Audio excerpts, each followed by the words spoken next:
Deputy CM सम्राट चौधरी ने महागठबंधन पर बड़ा हमला बोला है और मुख्यमंत्री के चेहरे को लेकर भी बड़ा सवाल उठाया है। इस पर क्या कहें? मुख्यमंत्री का चेहरा माननीय तेजस्वी जी हैं। महागठबंधन के सभी घटक दलों ने सर्वसम्मति से उन्हें मुख्यमंत्री का चेहरा घोषित किया है और तेजस्वी जी की लोकप्रियता से एनडीए और सम्राट चौधरी जी खास करके इतना भयभीत है कि वो उलूल जुलूल बयान दे रहे हैं। तो तेजस्वी जी सर्वमान्य चेहरा है और सर्वसम्मति से उनको मुख्यमंत्री का चेहरा घोषित किया गया है। और सम्राट चौधरी जी उलूल जुलूल बयान दे रहे हैं, लालू जी के नाम का सहारा लेते हैं, क्योंकि उनकी अपनी कोई लोकप्रियता बिहार में है नहीं। तो लालू जी पर बार बार जो है आपत्तिजनक बयान दे करके जो है ओछी जो है हरकत करके सुर्खी बटोरना चाहते हैं, खबरों में बने रहना चाहते हैं, इसलिए इस तरह का बयान देते हैं। उन्होंने कहा कि लालू जी के कार्यकाल में चोरी, लूट और भ्रष्टाचार की सरकार थी। तो मैं पूछना चाहता हूं सम्राट चौधरी जी से कि बिहार की जनता को क्या वो बताएंगे? वो तो राजद के ही पाठशाला से निकले हुए प्रोडक्ट हैं और आज एनडीए में जाकर के उलूल जुलूल आदरणीय लालू जी के खिलाफ बयान दे रहे हैं। यदि उस समय चोरी भ्रष्टाचार और था तो क्या बताएंगे? उनके पिताजी उस सरकार में थे लालू जी के साथ। तो उस भ्रष्टाचार में, चोरी में उनके पिताजी की और उनकी हिस्सेदारी कितनी थी, ये सार्वजनिक करने का काम करे डिप्टी सीएम जी। बिहार की जनता जानना चाहती है कि उस चोरी और भ्रष्टाचार में उनकी कितनी हिस्सेदारी। सम्राट चौधरी द्वारा एक आरोप ये भी लगाया गया कि राजद को प्रत्याशी नहीं मिला तो एक नजरिया को छपरा में उतार दिया गया। जी जी, तो मैं उनसे पूछना चाहता हूँ कि मैथिली ठाकुर को जो उन्होंने बनाया है अलीनगर से विधानसभा का प्रत्याशी, हजारों कार्यकर्ता हैं भाजपा की, तो ये बिहार की जनता देख रही है और अलीनगर की जनता भी वहां पर मुंहतोड़ जवाब देगी। वहां के एनडीए के कार्यकर्ता हताश हैं, जो सालों साल से वहां मेहनत कर रहे थे।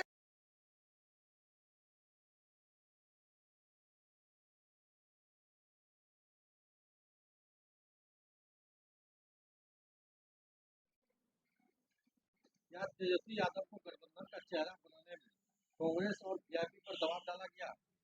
ये कोरी बकवास है और एनडीए जो है वो तेजस्वी जी की लोकप्रियता से घबरा गई है और इसलिए ये उलूल जुलूल बयान दे रहे हैं। स्वाभाविक बात है, राष्ट्रीय जनता दल बिहार की सबसे बड़ी पार्टी है और महागठबंधन की सबसे बड़ी पार्टी है, तो स्वाभाविक बात है तेजस्वी जी मुख्यमंत्री का चेहरा होंगे। लालू राबड़ी शासन में बिहार में लूट, बलात्कार और भ्रष्टाचार हुआ, ये आरोप लगा रहे हैं उप मुख्यमंत्री सम्राट चौधरी। सम्राट चौधरी जी हमेशा जो है चर्चा में बने रहने के लिए लालू जी पर बयान देते हैं और आदरणीय लालू जी के नाम का सहारा लेते हैं। क्योंकि उनकी कोई बिहार में लोकप्रियता नहीं है, इसलिए बार बार लालू प्रसाद यादव जी का वो नाम लेते हैं। और जहां तक भ्रष्टाचार, चोरी या अन्य मुद्दों पर वो बोलते हैं, तो मैं उनसे पूछना चाहता हूँ कि वो राजद के ही पाठशाला से निकले हुए प्रोडक्ट और उनके पिताजी इस लालू जी की सरकार में सरकार का हिस्सा थे। तो जब ये भ्रष्टाचार की बात कर रहे हैं, तो क्या वो बताएंगे कि उसमें उनके पिताजी की कितनी हिस्सेदारी थी उस भ्रष्टाचार में?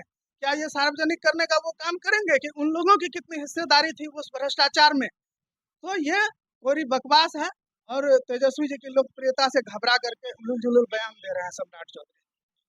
क्या चोर का बेटा मुख्यमंत्री बनने का सपना देख रहा है? इस तरह के बयान पे आपको क्या?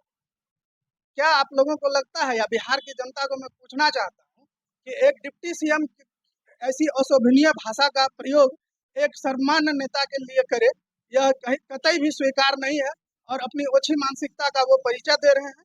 और सम्राट चौधरी जी को इसका जनता, बिहार की जनता इसका मुंहतोड़ जवाब देने का काम करेगी। क्या 2 करोड़ 70 लाख सरकारी नौकरियों का वादा सिर्फ चुनावी झांसा तो नहीं? बिल्कुल भी नहीं। 17 महीने के कार्यकाल में माननीय तेजस्वी जी ने साबित किया उप मुख्यमंत्री रहते हुए इस बिहार के लोगों को नौकरी दी जा सकती है और उन्होंने देने का काम किया और बिहार की जनता देख चुकी है और यहाँ की युवा टकटकी लगाए आशा और उम्मीद भरी निगाहों से तेजस्वी जी को देख रही है और बिहार की जनता ने उन्हें मुख्यमंत्री बनाने का मन बना लिया है और एनडीए सरकार को यहाँ से खदेड़ कर भगाने का काम करेगी यहाँ की जनता। क्या राजद के पास 12 अरब रुपये खर्च करने की कोई ठोस योजना है? बिल्कुल, राजद के पास कई योजनाएं, योजनाओं की कमी नहीं है, बस योजना उसके लिए दृढ़ संकल्प की जरूरी है। 17 महीने के कार्यकाल में उस दृढ़ संकल्प को बिहार की जनता ने देखा है और आने वाले समय में बिहार के भावी मुख्यमंत्री तेजस्वी जी मुख्यमंत्री बनेंगे। बिहार की जनता उन्हें मुख्यमंत्री बनाने का काम करेगी और सारी योजनाओं को धरातल पर उतारने का काम तेजस्वी जी करेंगे। तेजस्वी यादव सिर्फ रोजगार के वादों से जनता को गुमराह कर रहे हैं, ऐसा आरोप लगा रहे हैं सम्राट चौधरी। सम्राट चौधरी जी क्या ये बताएंगे कि पिछले 2 दशक के कार्यकाल में एनडीए सरकार ने कितने लोगों को रोजगार दिया?